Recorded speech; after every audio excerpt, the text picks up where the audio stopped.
후보자님, 네. 조금 전에 조국 전 장관의 사면 문제에 대해서 형과 죄와의 균형성에 대해서 이렇게 잘 맞지 않다는 의견이 있다, 이렇게 말씀을 주셨어요. 예. 형을 정하는 것은 법원에서 정하는 거 아닌가요? 예, 그렇습니다. 네. 그리고 법원의 양형은 여러 사정들을 고려해서 결정하는 것이고 그 양형은 존중되어야 됩니다. 동의하십니까? 네, 동의합니다. 네. 그런데 그러면 모든 국민들은 본인의 양형에 대해서 불만이 있을 것입니다. 본인이 적정한 양형을 선고받았다고 생각하는 국민들은 없을 것입니다. 그러면 지금 일반 국민들 중에 누가 보더라도 이것은 형과 양형 간의 균형이 맞지 않는다고 생각하는 분들은 다 찾아서 사면하실 것입니까? 뭐 그런 취지라기보다도 조국 개인, 일 개인보다도 조국 가족 전체, 그 배우자가 받았던 형들 또 가족, 자녀들이 받았던 다른 여러 가지 어쨌든 뭐 분리관계보다도 이 사건에 따랐던 여러 가지 처분들 이런 걸 종합적으로 고려했을 때 그런 측면이 있다. 사면은 대통령의 권한이라고 하는 것에 대해서는 저는 뭐 이의를 제기하지 않겠습니다. 그리고 사면에 있어서는 뭐 정치적인 고려가 있을 수도 있고 국민들의 여러 법감정도 고려될 수 있다라고 생각합니다. 그러나 지금 말씀하신 것들이 과연 일반 국민들에게 적용되는 사면의 기준과 맞는 것인지 일반 국민들이 동의할 수 있는 기준인지에 대해서는 저는 개인적으로는 동의하기 어렵다는 말씀을 드리겠습니다. 그리고 통합진보당 해산 사건에서 헌재 결정문의 일부를 제가 읽어보겠습니다. 정당 해산 심판 제도는 정부의 일방적인 행정처분에 의해 진보적 야당이 등록 취소되어 사라지고 말았던 우리 현대사에 대한 반성의 산물로서 정당을 보호하기 위한 절차로서의 성격이 부각된다. 정당의 목적이란 어떤 정당이 추구하는 정치적 방향이나 지향점 혹은 현실 속에서 구현하고자 하는 정치적 계획 등을 통칭한다. 이는 주로 정당의 공식적인 강령이나 당원의 내용을 통해서 드러나겠지만 그 밖에 정당 대표나 주요 당직자 등의 공식적인 발언, 정당의 기관지나 선전 자료와 같은 간행물, 정당의 의사결정 과정에서 일정한 영향력을 가지거나 정당의 이념으로부터 영향을 받은 당원들의 행위 등도 정당의 목적을 파악하는 데 도움이 될 수 있다. 한편 정당의 활동이란 정당 기관의 행위나 주요 정당 관계자, 당원 등의 행위로서 그 정당에게 귀속시킬 수 있는 활동 일반을 의미한다. 이렇게 이야기하고 있습니다. 예. 어떤 당원의 행위, 누군가의 당직자의 행위, 어떤 행위가 있다는 것만으로 위헌정당에 해당하는 것이 아니라 위헌정당의 요건에 해당하는 것이 아니라 그것을 정당에게 귀속시킬 수 있는 그런 사유가 있을 때에만 정당 해산 사유가 된다고 하는 것에 대해서는 동의하시죠? 네, 동의합니다. 너무나 일반적인 법리입니다. 예, 그렇습니다.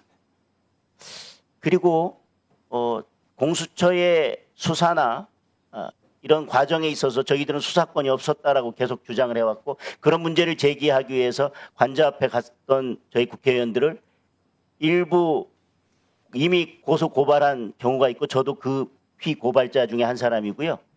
얼마 전에 경찰에서 각하 처분된 결정문을 받았습니다. 지금 여러 사정들을 고려하지 않고 그리고 아까 말씀하신 것처럼 저는 계엄이 곧 내란이라고 하는 거에서 동의하기 어렵지만 법리적으로 그리고 지금 재판이 진행 중입니다. 그렇다 하더라도 아까 말씀하신 것처럼 그 모든 행위는 국회의 계엄 해제 요구로서 그것이 의결된 순간 법률적으로는 그런 모든 상황이 그 당시에 그때 종료된 것이다. 그 이후에 어떤 다른 정치적인 공격이나 이런 건 있을 수 있겠지만 아까 어떤 의원님의 질문에 그 국회의 해제 요구 그리고 의결된 순간 그 상황은 종료됐다라고 아까 발언하셨습니다. 네, 판례가 그렇습니다. 네. 예, 판례가 그렇습니다. 당연한 법리입니다. 그런데 지금 모든 것들을 확정되지도 않은 상태에서 국민의힘을 위헌정당으로 이미 규정짓고 법무장관 후보자에 대해서 이미 위헌정당을 해산해야 된다라거나 청구해야 된다라거나 라고 오늘 질문하는 것에 대해서는 개인적으로는 조금 유감스럽게 생각합니다. 오늘 개혁의 과정에서 국민께 불편과 불안을 드리는 부작용이 없어야 된다고 말씀하셨는데요. 지금 검찰청을 폐지하는 4개 법안이 통과가 된다면 아마 어디 가서 내가 어떤 절차로 권리구제를 받아야 되는지 전혀 알 수 없기 때문에 이제 권리구제 받기 위해서는 숨은 그림 찾기를 해야 되는 상황이 온다고 생각합니다. 그리고 또 그동안 검찰, 경찰 등 수사기관들이 축적해온 우수한 범죄 수사 역량도 훼손하지 않아야 합니다라고 아까 말씀하셨는데 지금 이 검찰청을 폐지하겠다고 하는, 그래서 수사권과 기소권을 완전히 분리하고 검찰은 공소만 담당하도록 하는 이것이 검찰이 그동안 쌓아온 수사 역량을 훼손하지 않는 방향으로 가는 것인지에 대해서 의문을 제기하지 않을 수 없고요. 또 검찰의 정치적 중립성 확보와 과도하게 집중된 권한의 분산, 수사기관 간 견제를 위해 수사권과 기소권 분리는 거스를 수 없는 개혁 방향입니다. 이렇게 말씀하셨는데, 그래놓고 결국은 국가수사위원회라고 하는 하나의 기구를 설치하는데 그런 정도의 권한이 집중돼서 모든 권한을 통합한 기구를 둔 나라는 중국, 북한, 러시아 정도가 있고요. 중국의 규율위원회와 비슷한데 중국의 규율위원회에 대해서도 나름대로 견제하는 최소한의 장치라도 있습니다. 그러나 이 법안을 보면 국가수사위원회에 대해서는 어떠한 견제 장치도 없습니다. 권력을 분산한다고 하고 결국은 국가수사위원회라고 하는 권력을 하나로 통합하는, 그래서 모든 권력을 독점하는, 그리고 견제도 되지 않는 그런 기관을 두겠다고 하는 것이, 그런 무소불위의 권력을 행사하는 기관을 두겠다고 하는 것이, 그리고 그 국가수사위원회는 결국 대통령과 여당이 사실상 위원 전부를 임명할 수 있도록 되어 있는 그 국가수사위원회가 과연 정치적 독립성을, 정치적 중립성을 유지할 수 있을지에 대해서 매우 의문입니다. 그리고 국민의 불편함이 없도록 새로운 형사사법제도의 안착과 시행착오의 최소화를 위해서 힘을 모아주시기 부탁드립니다. 그래놓고 아까 최대한 빨리 이 법이 통과됐으면 좋겠다고 말씀하셨는데요. 이것은 형사소송법, 지금의 형사소송법 체계와 전혀 맞지 않다고 하는 것에 대해서는 형사소송법을 완전히 개정해야 된다고 하는 거에 동의하십니까? 이 법이 통과되면? 저는 그 의원님 약간의 오해가 있으신 것 같아요. 이 법이 그대로 전 통과돼야 된다고 생각하지는 않습니다. 다만 어쨌든 법안이 발의됐고 우리 법사위에서 논의가 시작됐고 소위 회부된 걸로 알고 있습니다. 1차 공청회도 한 걸로 알고 있기 때문에 최종적으로는 의원님들이 좀 더 신속하게 또 심도 있게 집중적으로 논의해 주십사 하는 이런 당부였습니다. 네. 자, 그러면 지금부터 잠시만 주목해 주시기 바랍니다. 제가 구독자분들을 위해서 선물 하나를 준비했는데요. 제가 항상 여러분들께 드리는 말씀이 있습니다. 뉴스만 평소에 잘 챙겨보셔도 돈이 되고 돈을 벌 수 있다라고 말씀을 드렸는데요. 여러분들은 여기 보시는 삼성전자 뉴스를 보고 어떤 생각이 드세요? 아니면 정치인들의 뉴스, 날씨 뉴스를 보고는 어떤 생각이 드시나요? 그냥 뉴스만 보고 끝내는지, 아니면 이 뉴스를 어떻게 이용할 수 있는지, 이 부분을 고민하고 계시는지를 되물어보고 싶습니다. 그 이유가 뭐냐 하면 제가 지난번에 여러분들께 뭐라고 말씀을 드렸었죠? 지금은 반도체 섹터를 눈여겨보셔야 한다고 말씀드렸습니다. 그리고 나서 이런 썸네일들 뉴스를 통해서 많이 보셨을 겁니다. 반도체 내용이 이슈가 됐을 때 부자들은 어떻게 생각한다? 반도체 관련주들은 뭐가 있는지, 어떤 종목이 가장 좋은지, 어디에 투자해야 돈이 몰리는지 자연스럽게 생각한다고 제가 말씀을 드렸죠. 그 이유가 뭐냐 하면 부자들이 봤을 때는 이슈가 곧 돈으로 이어지고 그 이슈가 나에게 돈을 벌어준다는 경험적 확신이 있기 때문에 부자들은 항상 이런 사회적 이슈를 관심 있게 챙겨본다고 제가 말씀을 드렸습니다. 이번에도 마찬가지인데요. 제가 지난번에 시청자분들과 함께하는 주식으로 수익 내기 이벤트를 진행했었죠. 당연히 100% 무료로 진행을 했었고요. 여기 보시면 아시겠지만 제가 지난번에도 구독이라고 보내주신 모든 시청자분들께 반도체 관련주 중에 가장 크게 급등할 딱 한 종목, 많은 종목도 아니라 한미반도체 한 종목을 여러분들께 추천드렸어요.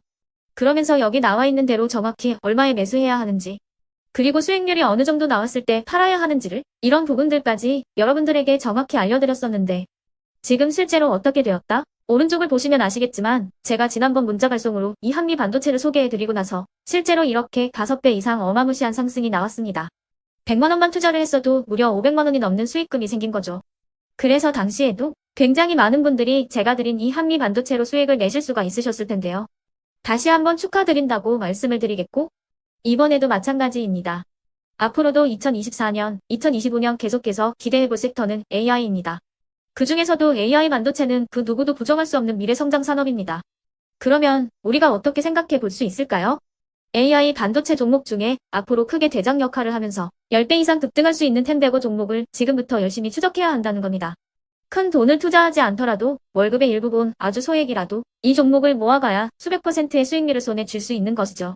지금 여러분이 보고 계시는 이 유튜브 또한 AI 반도체와 아주 밀접한 연관이 있고 반도체야말로 대한민국의 핵심 산업으로 앞으로 더더욱 시장은 성장할 수밖에 없습니다. 그렇기 때문에 제가 이번에도 뭘 보내드리고 있냐면 지난번과 똑같이 구독이라는 문자를 보내주시면 제가 AI 반도체 관련주 중에 앞으로 대장주 역할을 하면서 주가가 가장 크게 급등할 한 종목을 여러분들께 문자 발송으로 종목명과 사고 파는 시점을 모두 알려드릴 건데요. 그 문자를 받고 여러분들이 주식으로 돈 버는 연습을 한번 해보셨으면 좋겠고요. 혹시라도 나는 주식을 하지 않는다 하시는 분들은 주변에 주식하시는 지인분들에게 말씀을 해주셔도 되고요. 아니면 연세가 있으셔서 투자가 어렵다 하시는 분들은 이 종목을 자녀분들에게 한번 사봐라. 이걸로 한번 수익을 내봐라. 이렇게 조언을 해주실 수도 있는 거겠죠. 그래서 지금 이 영상을 보시는 시청자분들 중에 나도 이번 종목이 좀 궁금하다 하시는 분들은요. 누구나 상관없이 그리고 어느 시간대나 상관없이 부담없이 010-2514-5930번으로 구독이라는 문자 보내주시면 제가 이번에도 똑같이 무료 추천 급등주 문자를 보내드리겠습니다. 이해되시겠죠? 제 번호 010-2514-5930번으로 구독이라는 문자 보내주시면 여러분들이 직접 이슈를 통해서 돈 버는 연습을 해보실 수가 있는 거고 제가 돈을 받는 것도 아니고 투자를 대신해 드리는 것도 아니기 때문에 부담 없이 신청해 주시면 되는 겁니다. 그리고 수익이 나면 저는 다른 것은 하나도 바라지 않습니다. 제 채널에 구독, 좋아요 한 번씩만 눌러주시라 이렇게 다시 한번 말씀을 드리겠습니다.